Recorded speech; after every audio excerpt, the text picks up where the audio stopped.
رب اجعل هذا البلد آمنا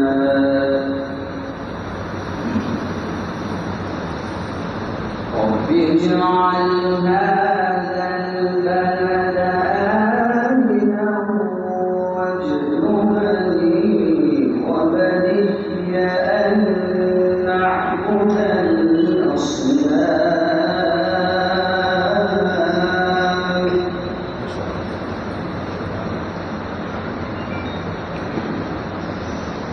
رب إنهن أضللن كثيرا من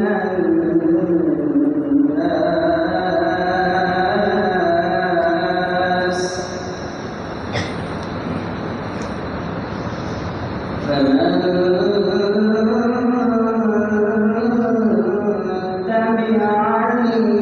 فإنه مني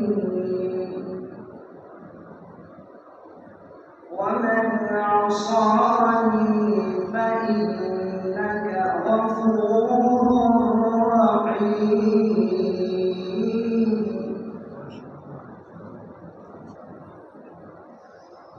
ربنا إني أسكنت من ذريتي بواد غير ذي زرع عند بيتك المحرم ربنا ليقيموا الصلاة ربنا ليقيموا الصلاة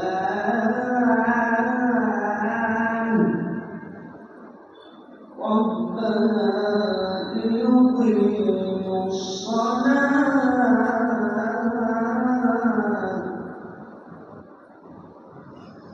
ربنا ليقيموا الصلاة فاجعل أفئدة من الناس تهوي إليهم وارزقهم من الثمرات لعلهم يشكرون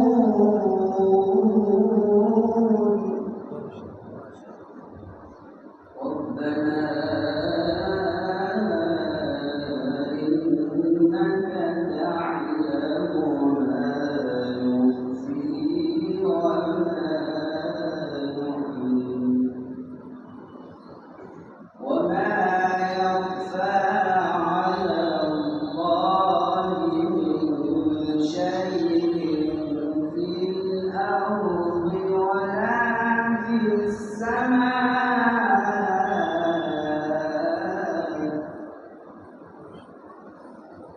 الحمد لله الذي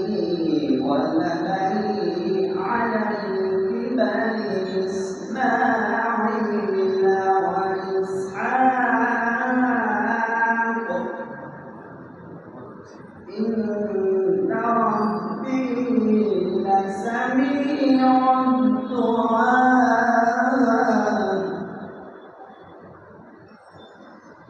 الحمد لله الذي وهب لي على الكبر إسماعيل